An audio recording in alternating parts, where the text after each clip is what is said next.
C'est un autre métier. Alors, je ne sais pas s'il est rare, en tout cas, il n'est pas forcément très connu.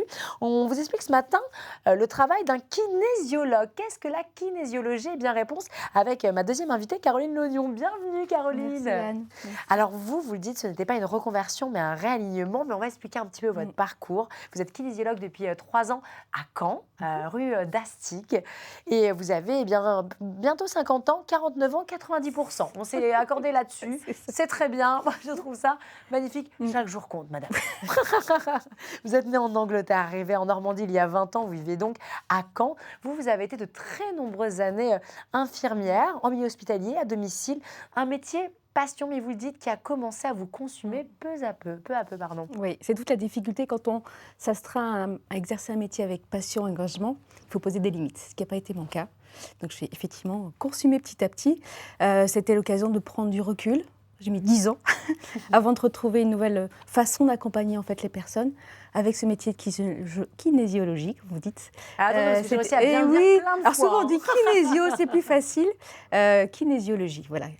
La kinésiologie. Alors justement, comment allez-vous découvrir la kinésiologie? Eh bien, en tant que consultante, tout simplement. Et j'ai été vraiment très surprise par la pertinence des liens qui pouvaient être retrouvés. Je venais avec une problématique et j'arrivais avec des explications. Et en fait, de pouvoir mettre en lumière ma problématique sous différents aspects m'a permis de mieux les comprendre et de pouvoir mieux agir dessus. Alors, on a plein de questions. Agathe, également, si vous avez des questions spontanées, n'hésitez pas. On vient chez vous. Allez, on va se mettre en condition. Je prends rendez-vous avec vous, Caroline. J'arrive dans votre cabinet. Qu'est-ce qui va se passer? Imaginons, comme ça, de prime abord, je n'ai pas forcément de problématique, de mots particuliers. J'arrive. Comment ça va se passer? Vous m'accueillez. Voilà. Alors souvent, les gens viennent, ils ont quand même une problématique. Ils souhaitent qu'il y ait un changement qui s'opère dans leur vie. Alors, quel type de problématique? Alors souvent, c'est l'anxiété, le manque de confiance en soi. Ça peut être des douleurs qui sont aussi inexpliquées. Le médecin va dire on n'a rien, c'est dans la tête. C'est dans la tête, c'est que c'est bien quelque chose. C'est bien quelque part. Voilà, tout ce qui vous empêche dans votre quotidien d'avancer sans pour autant avoir des explications dessus. L'idée, c'est d'aller retrouver des éléments qui sont bloquants, qui font qu'effectivement, même si on a envie que ça change, ça ne change pas. Et si ça ne change pas, c'est qu'il y a une bonne raison. L'idée, c'est d'aller retrouver pourquoi ça ne change pas. Donc j'arrive. Il y a à côté, je m'assieds en face de oui, vous. Voilà. On Comment prend ça un premier se passe? temps pour vous m'expliquer pourquoi vous venez, ce que vous aimeriez voir évoluer avec la séance de kinésiologie. Si vous avez des questions, bien sûr, j'y réponds. Moi-même, je vous explique comment va se dérouler la séance, qui consiste de façon très pragmatique.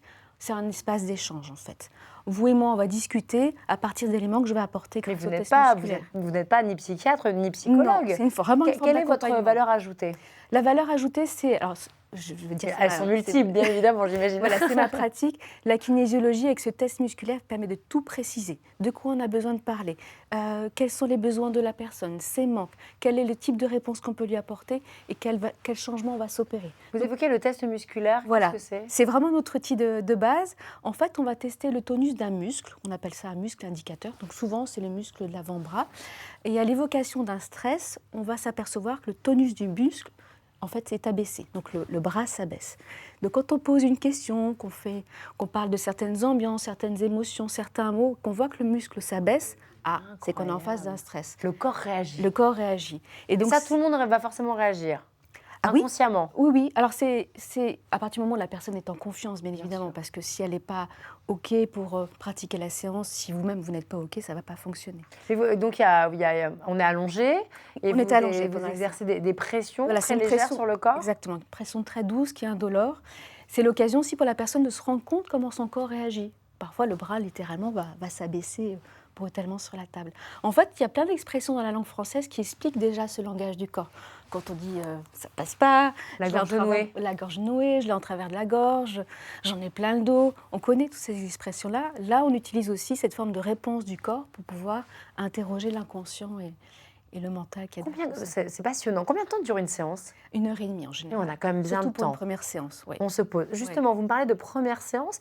Est-ce qu'en une séance, on peut déjà ressentir, j'ai envie de dire, un mieux-être, en fait? Oui. Parce qu'il y a un côté bien-être corporel, mais je pense que c'est quand même très psychologique comme approche. Et puis, alors, d'ailleurs, parce que je le dis toujours, j'appelle toujours tous mes invités au téléphone. Et je vous ai fait ce compliment, enfin, je dis souvent, mais pas souvent. Vous avez une voix extrêmement rassurante. Juste, je vous ai eu au téléphone, c'est débile, hein, mais je me suis sentie bien.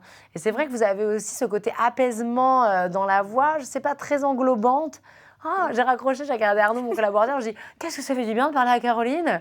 Donc j'imagine que c'est très agréable de venir vous voir en consultation. J'imagine aussi, mais au-delà de ça, la confiance c'est très important parce qu'à un moment donné, pendant la séance, vous êtes d'abord allongé, le corps est déposé, c'est l'occasion de vous rendre disponible à vous-même.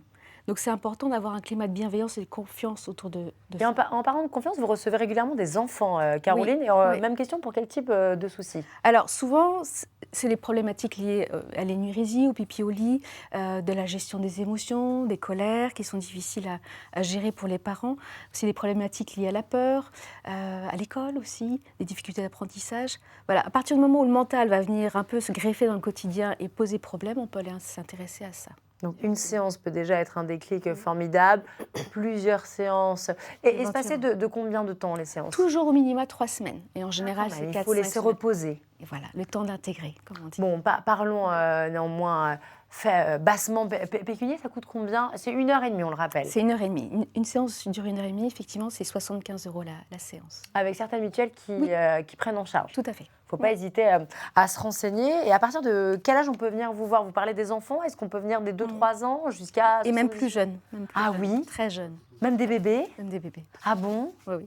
En fait, à partir du moment où on est formé, moi j'appelle ça la kinésiologie périnatale, on peut aller récupérer des informations d'ordre émotionnel chez le parent accompagnateur. On fait ce qu'on appelle une technique dite de transfert pour aller interroger l'émotion de l'enfant et y apporter une réponse. C'est passionnant. Oui. Caroline Lougnon, c'est Lougnon, c'est très simple. On tape votre nom, on vous retrouve à un kinésiologue. À Caen, vous avez également un site, je crois. Voilà. Kinesia.fr. Kinesia.fr. Merci infiniment, c'était absolument passionnant. Kinesia, c'est KYNESIA.fr. Et puis on vous retrouve sur vos différents réseaux sociaux.